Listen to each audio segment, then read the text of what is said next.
Okay, hello. How we doing?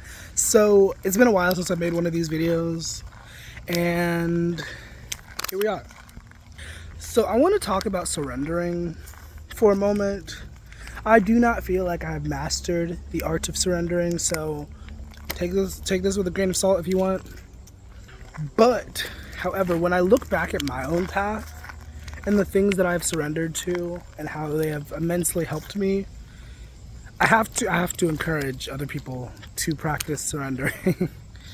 I made a little short on here the other day saying that oftentimes the very thing that we don't want to do or that we're afraid to do is all more often than not the thing that would help move us forward.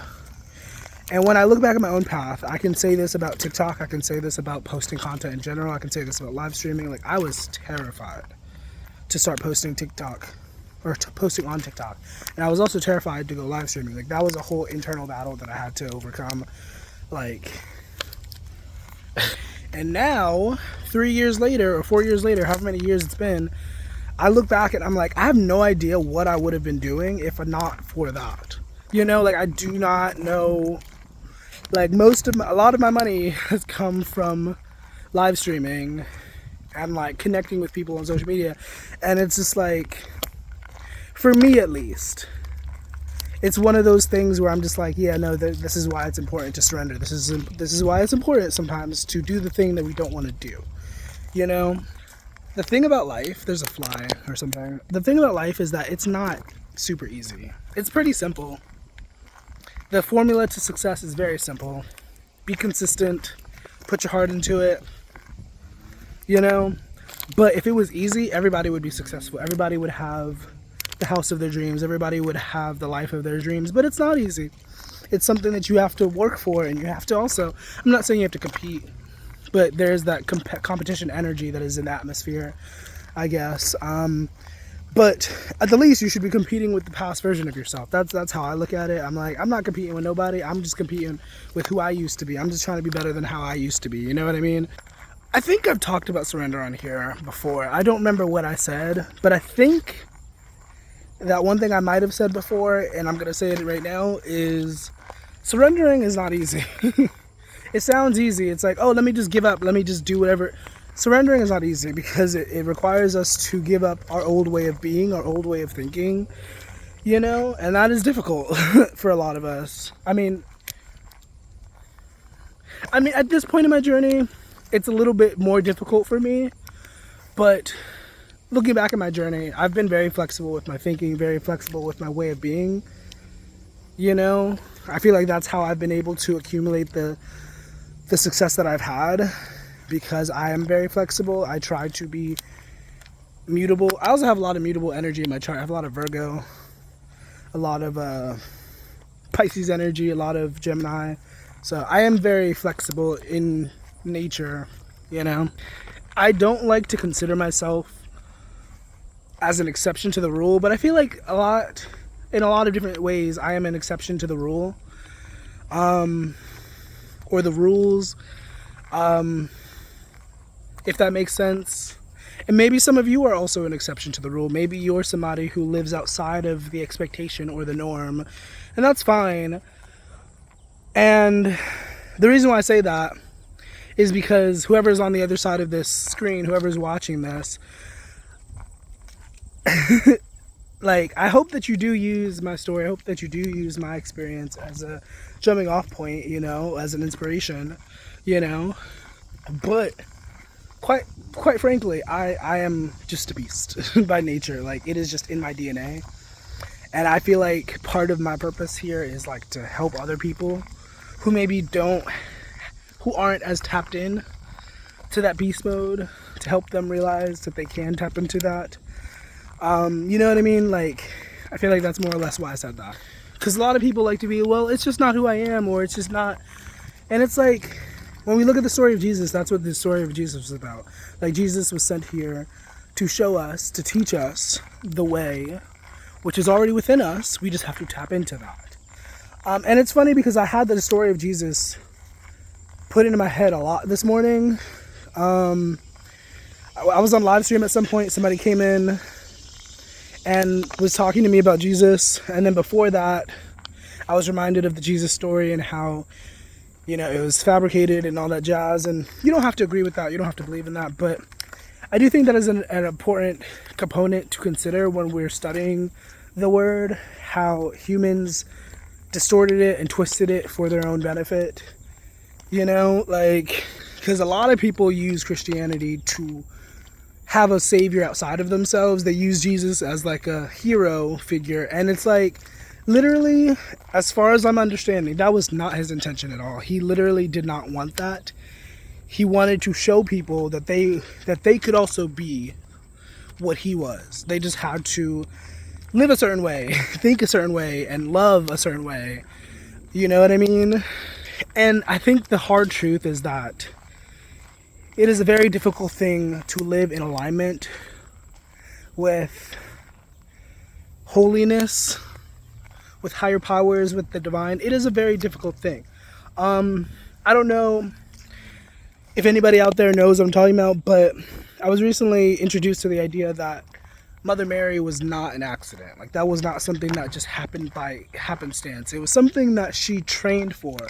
Like, she apparently was like an oracle. Like, she was somebody who was very dedicated to the divine, and she spent years in temples studying and training so that she could have the Immaculate Conception. And I don't know, I just, aside from my personal rage around how the story has been twisted, I think it's interesting, and I think it's necessary to consider these different aspects, you know, because a lot of these distortions, a lot of the ways that we look at the Bible are like happenstance, and like, oh, well, that's just how it was. And like, if you consider that Mary was like training to have immaculate birth, it's like, well, okay, well, that changes some things, right? Like that, I mean, that changes the story a lot, you know? Okay, I'm gonna go back to surrender. Talk about surrender again. Once again, it's not easy. If you feel like you're called to surrender something in your life, to give something up, to go in a certain direction, and you're resisting for whatever reason, it's okay. There's no judgment, there's no shame, there's no pressure. Maybe there's pressure for you, I don't know. But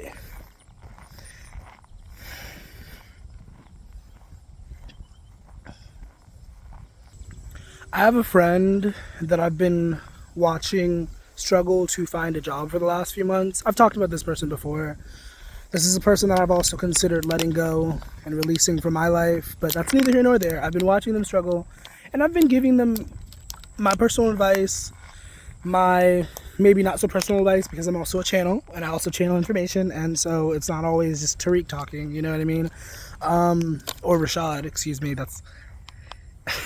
Either way, I've tried to give them insight, I've tried to give them advice and guidance, and I think I think it's very necessary to recognize our own limitations, our own perceived limitations, because I think that's all they are. I think they are perceived limitations.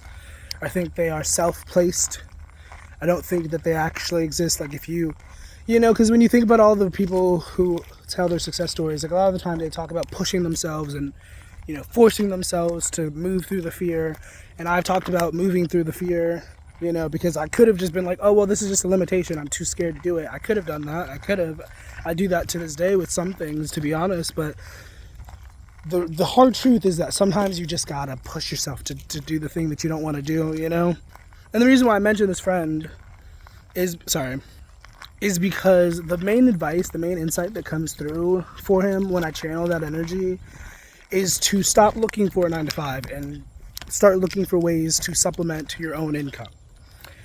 And I give him a lot of ideas. I've given him ideas that directly correlate with his, what I perceive to be his ego, which is pleasure seeking, and, you know, and I've also given him advice towards the spirit, and like, you know, and it's just like, no matter what I give, no matter what we give as the channel, as the friend, we have to accept that it is up to the recipient to go with the information, you know? Because I've noticed a thing with a lot of people, and I feel like it's a very egoic thing to do this, but a lot of people do this thing where they give advice and they get so upset when the person does not listen to their advice. And that's valid, especially if somebody's continuously coming to you and asking for help. But the thing about it is, like, if somebody's not ready for the answer, if somebody's not ready for the solution, it doesn't matter how right you are, how loving you are, how kind you are. It doesn't matter, because they're not ready for it, you know? And if I had to be completely honest with myself, I am also doing the same thing in my own life. Like, I feel like I've gotten direct insight from the gods about how to move forward. And there are just certain things that I'm just not willing to do right now, you know? And I think that's okay. Once again, I think sometimes that's okay to admit to ourselves. I don't think it's okay to lie to ourselves, but I think that it's okay to admit and be like, hey, I'm not in a place to do this. I'm too scared. I don't have the courage. I don't want to do it, you know? But to be quite honest with you, surrendering requires humility. It requires vulnerability. It requires us to really, you know, take off that I'm tough exterior, you know, that I was doing something earlier, and it was related to housing, and there was this one dude who walked through my energy, and we could talk about personal bias, we could talk about whatever, you could discount me if you want, but I'm a very good reader. All I have to do is look at somebody. Sometimes I have to talk to but all I really have to do is look at somebody, and I can, like, read them through and through. And the way that this dude was presenting, it definitely read as somebody who was putting on a show, putting on a tough guy exterior. And I get it, being homeless, sometimes we feel like we have to be tough, we have to be gritty and be you know? And I get it. But it's that sort of energy that prevents us from really tapping into the blessings that are available to us, you know? When we put on that air of, like, oh, I'm tough, I don't cry, I'm a strong guy, you know? And that's that masculine energy. I talked about that recently, I think, on my TikTok. I made a bunch of videos about the masculine versus the feminine. And, like, when you think about it, when you think about the biology of it, the female is really the blueprint. Like, the female is the one that has the offspring that, like, births them into creation, you know what I mean? And based off of that alone, it's just like, I feel like that kind of puts them above the masculine. And I'm not talking about men and women, I'm talking about the feminine and masculine energies, the fluid and the rigid, the liquid and the container, you know? And everything has a mix of masculine and feminine energy, so, like, let's not get it twisted. We all have feminine and masculine within us. It's just about which one we more express, which one we naturally gravitate towards. And I feel like I personally oscillate. I have a lot of Virgo in my chart, which is definitely an earth sign, yes, but it is also a feminine earth sign. Well, all of the earth signs are feminine, technically, but you know what I mean. It's a solid, but it is also considered feminine. And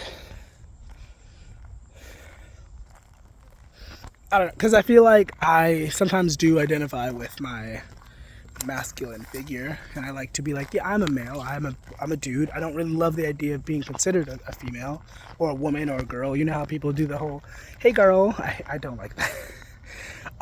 But I do operate a lot out of my feminine. I'm very fluid, I'm very, you know, very in touch with my feelings. And I don't know, I kind of veered off. We were talking about surrender, we went everywhere. But bottom line, surrender is not easy. And for me, for the month of August, my goal is to develop a sort of stability within myself and outside of myself. And because I'm so in touch with the spirituals, because I'm so in touch with the other side, there is a thing about, like, surrendering and, like, being open to higher powers, you know? Like, I feel like a lot of us, we look at discipline as being like, oh, well, I'm just gonna do. But, like, sometimes being is also just as necessary. Sometimes existing and listening is just as important. You know, that's why people suggest meditation, because it's taking time for quiet, taking time to open yourself up to higher knowledge, higher wisdom, you know? And yeah, so if that resonates, if that makes any sense for you, you should definitely consider subscribing. You should definitely consider engaging with the video, telling me what you thought, and have a nice rest of your day if you can. And yeah.